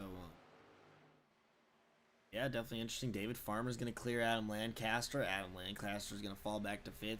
Adam just looks really tight right now. He really is not able to get into the corner as good right now as like David Farmer. And you can see that he has to really pull that car below that seam to get it to roll. So he's not able to stay full throttle and committed like David Farmer is right now. But Jim Ott has opened himself to a pretty decent lead right now. 6/10 of a second lead over Jimmy Allen. Yeah, and I'm not gonna sugarcoat this. Jimmy's gonna be tough for either one of these guys, Penn or Farmer, to get around. Absolutely. Lancaster seems to have fell back a little bit. Seems like he's flirting with that wall quite a bit. I don't know if he's made contact with it or not, but he's definitely really close to it. Same with Farmer. He's really close to that wall right now too. So, looks like Farmer's trying to take a shot at Penn now. And I believe both of these guys are teammates. Am I wrong on that? I might be wrong. They are on Cornerstone in Xfinity, but Farmer drives with a different team on Cup. Gotcha. But nevertheless, definitely a friendship here. And more than likely, these two are going to probably be working together, to kind of help the situation. But it nevertheless looks like both of them are catching Jimmy Allen. I think they know they got to work together here to catch Jimmy. Yeah. And I'm going to go and bring up the tower again so you can kind of see how far they are also away from Jim Ott. Right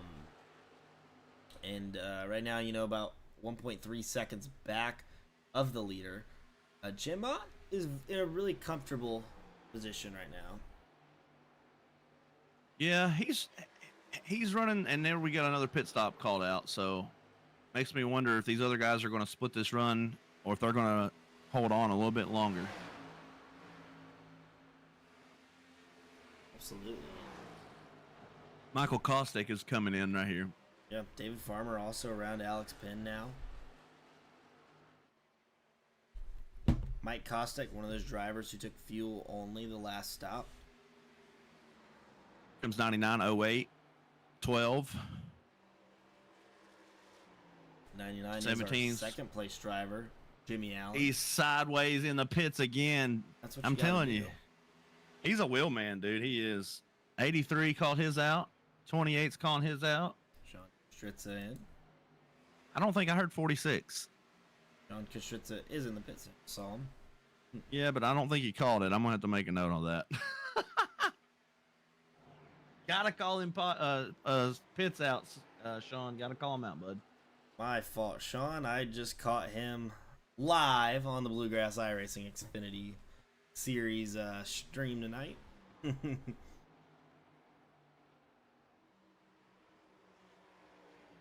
Justin Ray right now, our leader, staying out.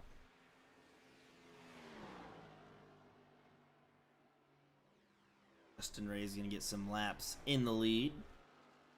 25 to go this time by.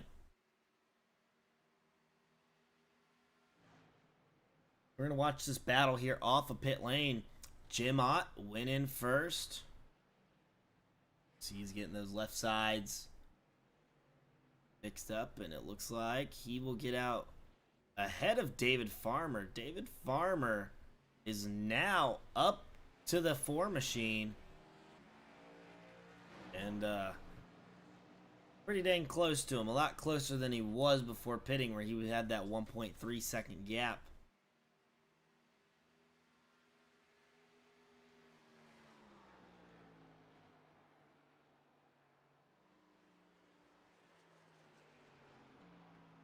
Jimmy got around Ott on the pit stop.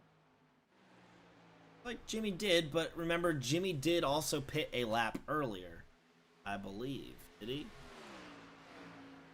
Yeah, you're correct. Yeah, Yep, Jimmy yep, did yep. pit a lap earlier, so a lap earlier on those fresher tires really helps. And Jimmy right now probably one of the better drivers in this field at getting on and off of pit road.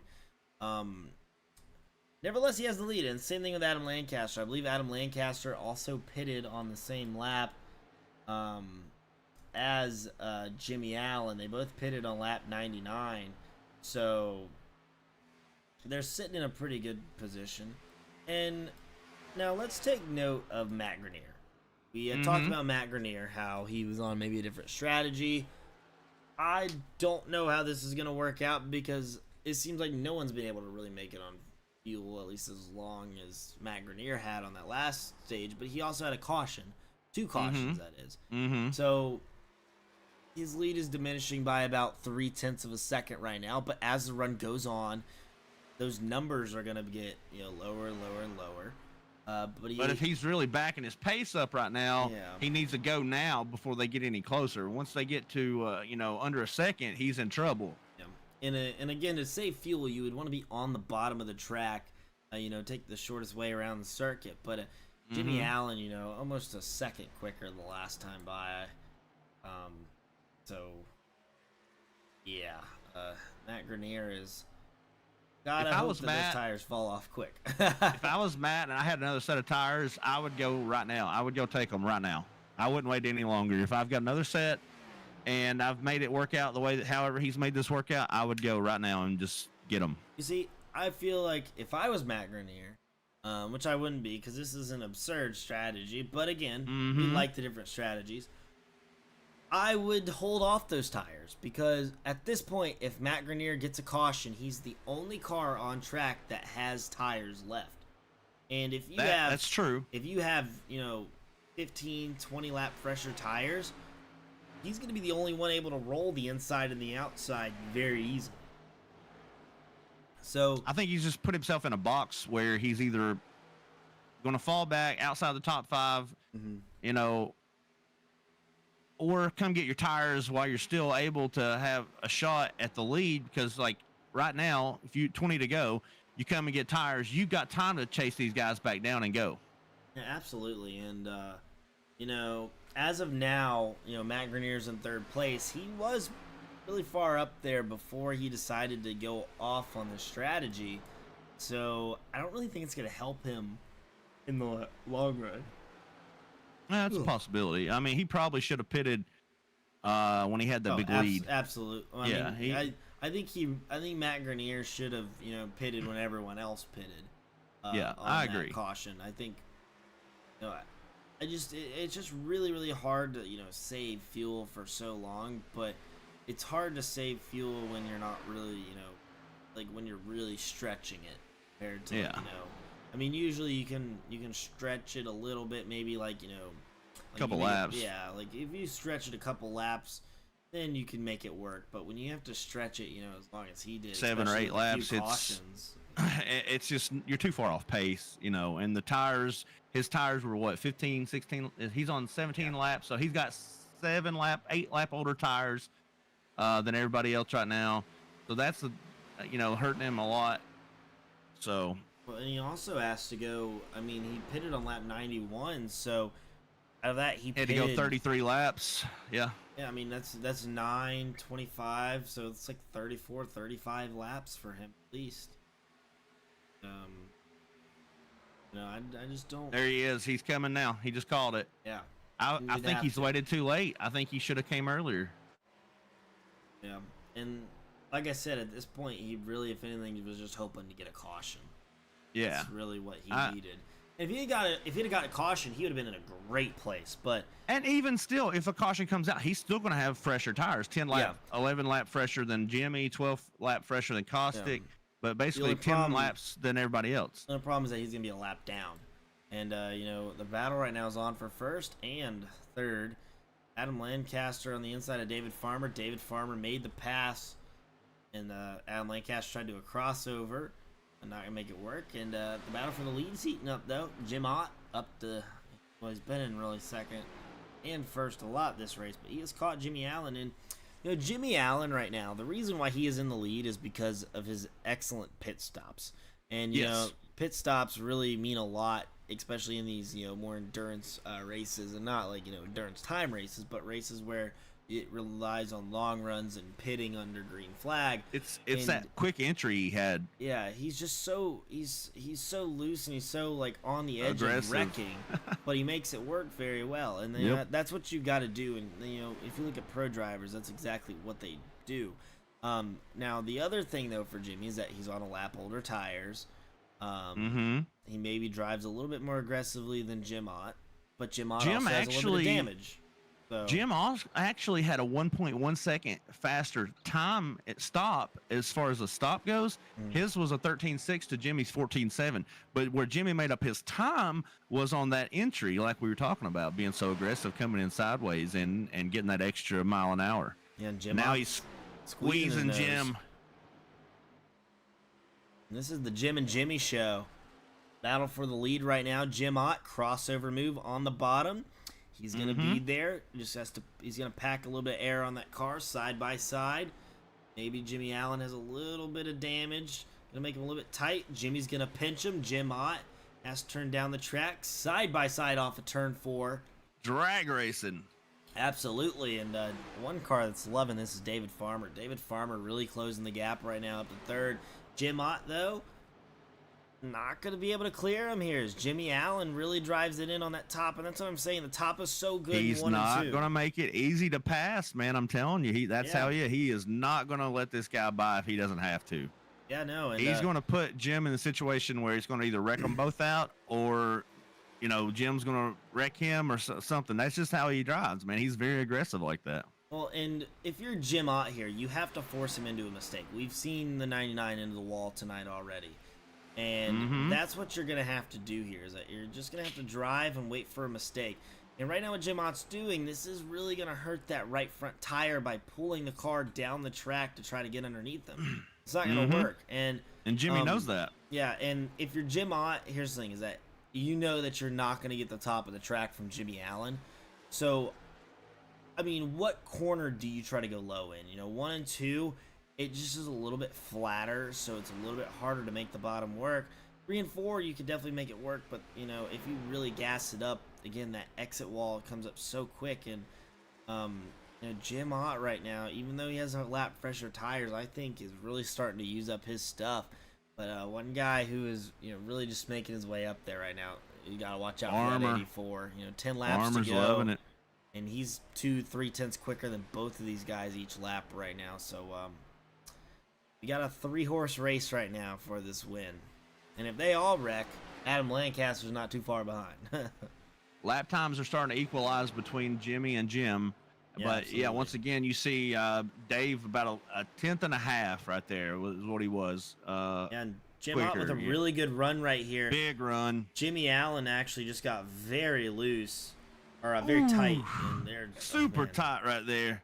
And Jimmy is really just pinching him into the corner, but that's what you got to do if you want to win this race. Now, this is where Jimmy does not want this to happen right now, is that Jim Ott side by side on the front stretch. And Jim Ott Big really, checkup from Jim. Yeah, I think what he tried to do is that he tried to close the door, and David Farmer realized that, and that was almost pretty bad. But Good thing Farmer lifted right there, or that would have been, those two would have been probably spinning on the front stretch, and Jimmy would have been driving off into the sunset. So that was smart on David's part to lift right there and not great hit job. Jim. And this is the onboard right now, David Farmer. You can see letting off pretty early right now, which means tires have definitely worn, and you can see how the outside is here, and you're gonna see David Farmer really try to go low, but he can't get full throttle just quite yet, so he's gonna lose some time. Honestly, what you want to do is that you really want to full throttle it on the outside of that groove, because it will just turn up there. And then right in this corner, you want to stay on that groove, and you can see that he did it at the beginning, but Jim Ott really does a great job of straddling that groove.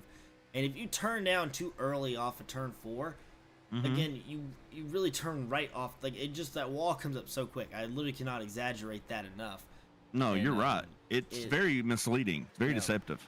And really quickly, kind of looking back, Alex Pinn right now running 5th place.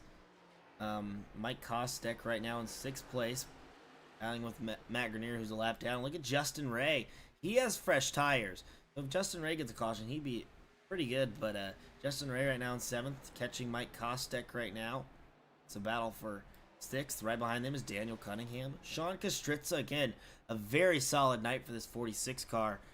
Sean Kostritza in 9th place at the moment. Ben Speed in 10th place, recovering after hitting the wall. Jeremy Vaughn, Jason Harrison side by side, but not a battle on track. John McAdam 12th, and you see Tony Iverson all over him. Nick Hashia not too far behind. Michael Cole not too far behind. Now we're seeing the lap times between Farmer, Ott, and Allen all equalize. Yep. Jimmy was 5 1,000ths faster than Ott that time, and looks like Farmer was 6 1,000ths faster than Jimmy that time. So we're seeing the lap times equalize. Tires are equaled out. It's going to be very hard to pass in these closing laps.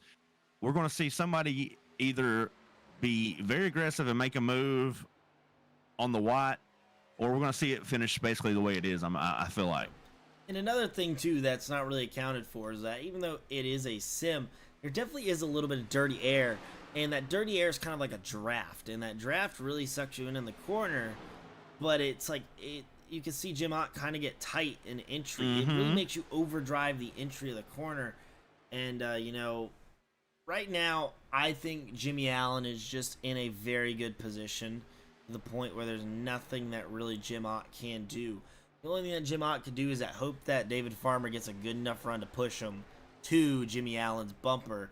The point where he's all over him right now. Farmer was definitely pushing him there for a second, but it looked like he backed out of it. Maybe he was afraid he was going to wreck him, but on entry of 1 and 2 earlier, he was right on the bumper of Ott, and then it seems like he kind of just lifted a little bit, and you can see now he's turning down the track, trying to get a run on Ott, getting right up on his back bumper again, going into 3. Oh, he loosened him up. Yeah, and that's what you got to do here, though. 2 laps to go. We're going to be coming to 1 lap to go this next time by.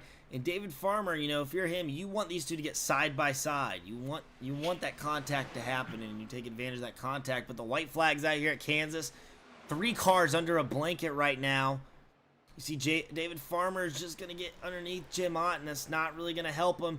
And they're going to be side by side maybe here for second, and they are. And this is exactly what Jimmy Allen needed. Side by side for second place right now. David Farmer underneath Jim Ott. He's going to get tight. He's going to have to relinquish that position. But right now it's all of the 99 of Jimmy Allen. Jimmy Allen off of turn 4. Jimmy Allen will win at Kansas Speedway here at the Bluegrass Iracing Xfinity Series. What a finish. These 3 really put on a show here at the end. Adam Lancaster clocks in 4th, and Alex Penn will round out our top 5 tonight. But Jimmy Allen right now, the star of the show, he will win here at Kansas. What a race for Jimmy. So we are going to go take a look at our finishing positions here. Jimmy Allen. Farmer chirping on the radio about the checkup. He said, "Jim, do you remember what lap it was that you checked me up and about wrecked both of us on the front stretch?" So Farmer definitely not happy about that checkup. But I think what happened was Jim got tight. Thought he was going to be able to squeeze up in between. David hang on a second. Yeah, David and Jimmy, and he couldn't make it happen. Yeah. So we're gonna go ahead and look at our results here. Jimmy Allen right now scored our winner, and he will be our winner. He's gonna lock himself into the playoffs with this win. Jim Ott's gonna finish 2nd tonight. David Farmer 3rd. Adam Lancaster 4th. Alex Penn 5th. Justin Ray with a very solid race in 6th. Mike Kostek will finish 7th tonight. Daniel Cunningham will finish 8th. Sean Kastritz 9th, and Ben Speed will round out our top 10. Jeremy Vaughn finishes 11th tonight. Tony Iverson 12th. 13th will go to John McAdam. 14th, Michael Cole. 15th, Nick Hashia. 16th is going to be Chris LeBourgeois. 17th will be Cody Anderson. And 18th is going to be Matt Grenier. And 19th tonight's going to be Scott Fritz. Jason Harrison is going to finish 20th. 21st goes to Travis Twitty. 22nd goes to Casey Ryan. 23rd goes to Lucas Lyons. 24th is going to go to Thomas Ferreira. 25th is going to go to Finley Fitzsimmons. And Jonah Colbert rounds out our field tonight, finishing 26th position.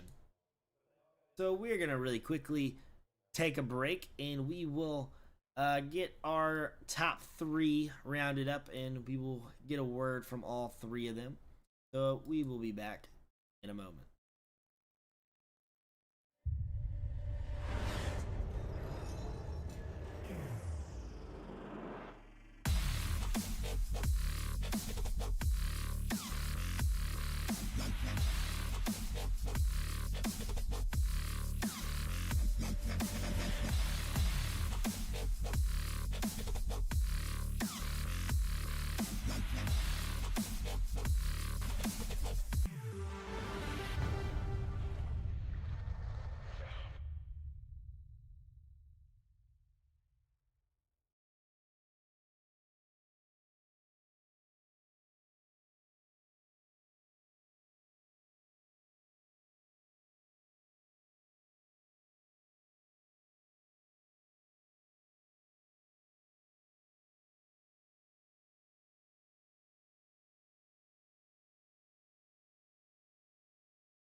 Hey, David, you got a copy?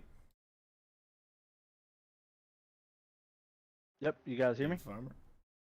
Well, David, it was a definitely an interesting race, to say the least. Saw you make your way from the back to the front, and just came up a little bit short there in third place. Tell us about your race. Yeah, I wasn't able to qualify because of late payment and all that fun stuff, and drove to the front for a little bit, and then the first green flag stop I sped. I actually entered pit road at 100 mile an hour, um, and so I had to serve a 45-second penalty there. Took me a lap down, and then got a lucky dog, drove back around, and came back around to the front, luckily. And then, but yeah, just came up a little short there.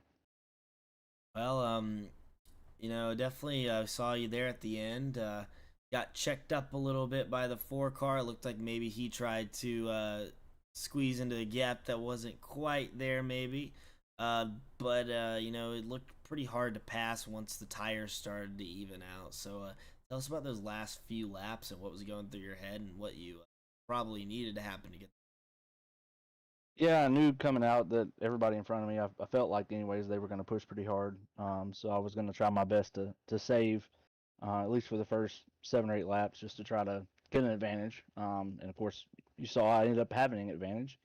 It was unfortunate that um, some people like to forcefully get their spot. So we'll keep that one in the memory bank and save it for later. Well, nevertheless, though, podium finish tonight. Still good for your points lead right now in the series. So, David, go ahead and thank your mighty fine sponsors, family, friends, teammates, anyone else you'd like to thank. Hold Yeah, on. Hold Oh, on. I got Jason a had question. So Uh-oh. I'm assuming you're referring to the checkup on the front stretch. Yes, I was So, coming off of 4. Well, where I'm looking at right now, I'm at 182 mile an hour, and his car uh-huh. was at 177. So I had quite a bit of momentum gain on him, and it forced me to. I had to use the brakes pretty hard to Right. not wreck us both. Yeah, we were talking about that, and it was obvious that it cost you some momentum. It cost potentially being able to get around him. Um, and but hats off on the heads up driving, man, not to wreck both of y'all right there, because that was definitely unexpected. We were both shocked at the what happened, but we believe he was afraid that he wasn't going to clear Jimmy, or maybe he thought you were out. I don't know exactly, but from our perspective, that's what it kind of seemed like. So in car, did it feel different? Yeah, I mean, I had the momentum swing coming off of 4, like I said, and then I was gonna get to his quarter off of the dog leg, 100% gonna get Uh-huh. there. And I was starting to shade that direction. I thought, in my time of racing, I try to be, I used to not be this way, but I'm trying to now. I try to be as respectful as I can to someone's run. If yes, Mm-hmm. it's late in the race, and blocking is a thing, but checking up to block is a whole another level. Mm-hmm.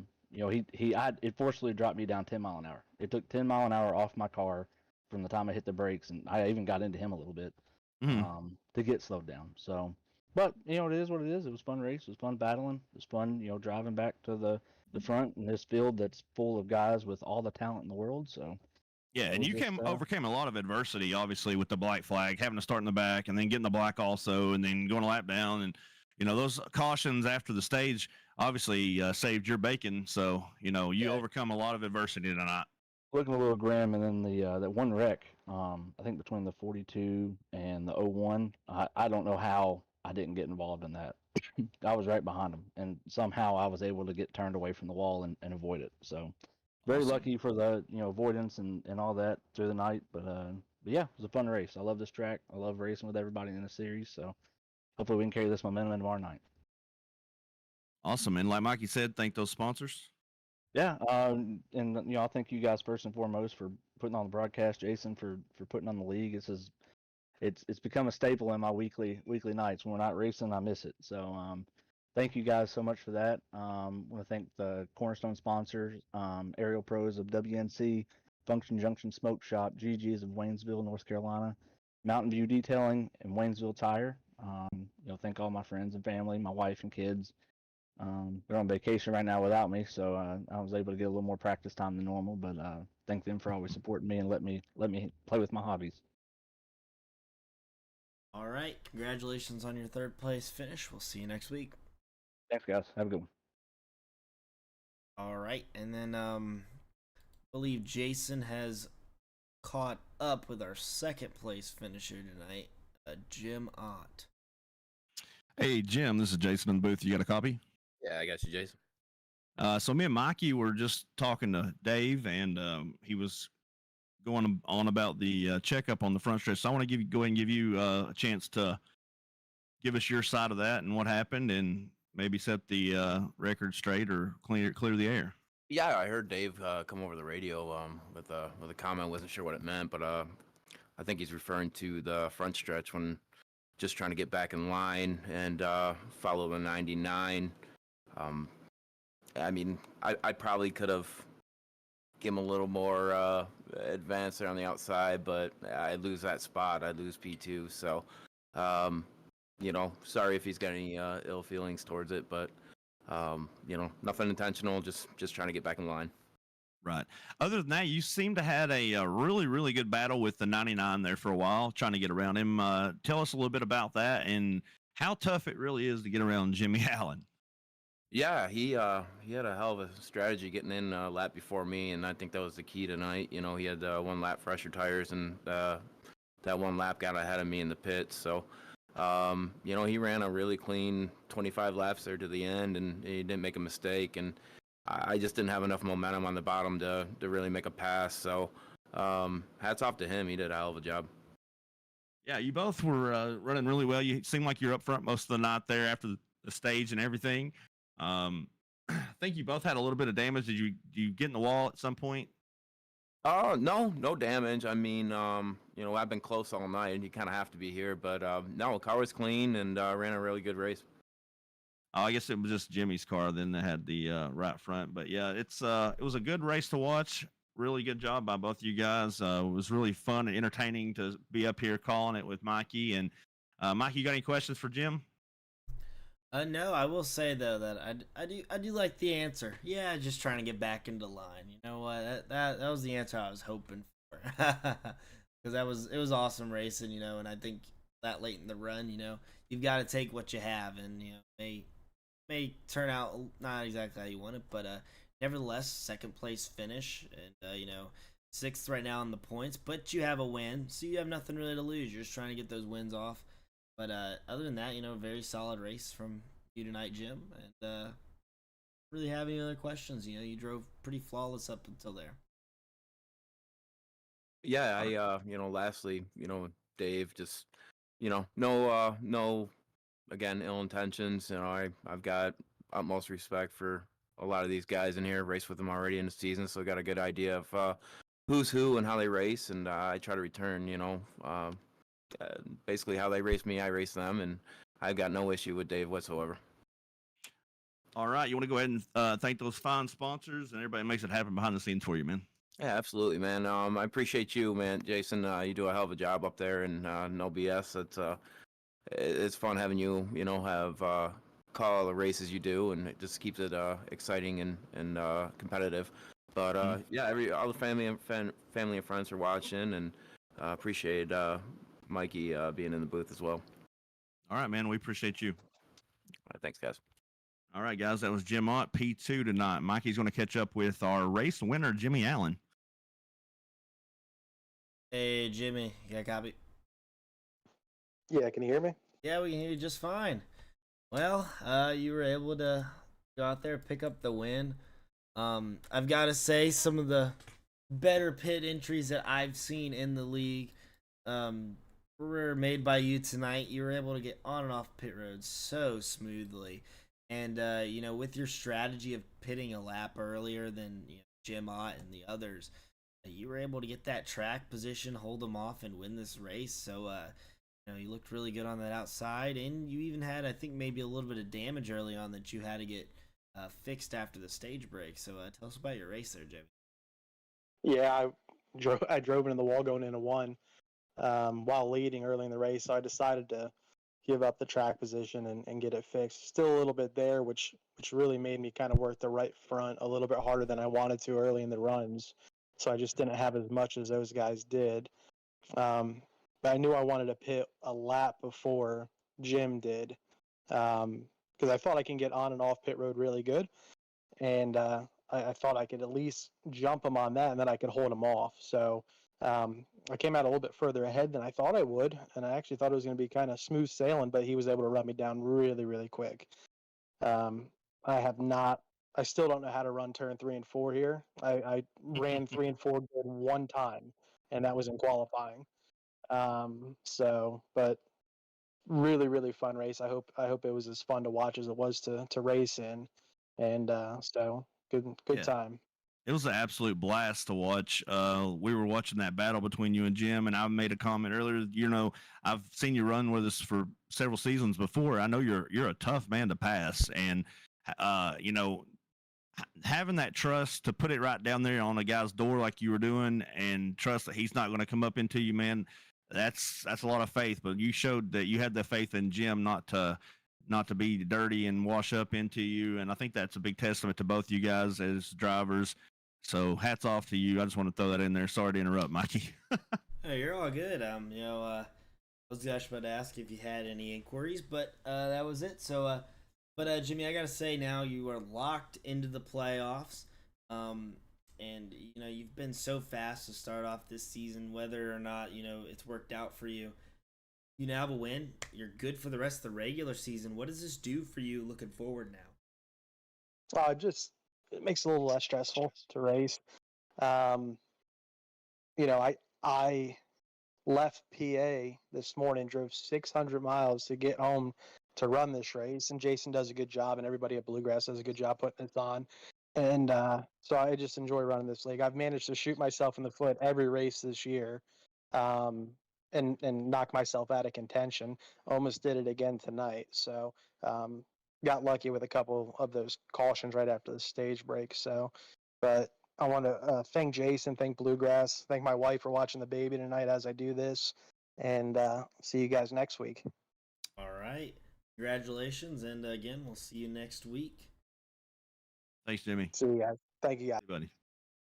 All right. Well, this wraps up another race here on the Bluegrass Iracing series. A good race at that. It was very fun to watch. All the action on track. And if you want to see some more action, the Bluegrass Iracing Cup Series will be here tomorrow night. Again, here at Kansas. So we're very excited for that. I believe with Steve McMillan, he will be back. So, again, really quickly, we want to thank some of our sponsors we have here in the league. Red Rocket Building and Barbecue. Butt Kicker, and Bluegrass Power Washing. So again, thanks to everyone for viewing tonight, whether you're on YouTube or Facebook. Make sure y'all hit the thumbs up, share to your friends, family, anyone else that loves watching racing. We have racing 3 nights a week here, Monday, Tuesday, and Wednesday night. And again, tomorrow night will be our Cup Series race, again here on the same page. So again, thanks for another successful week. Be back tomorrow night again here on the Bluegrass Iracing Facebook and YouTube.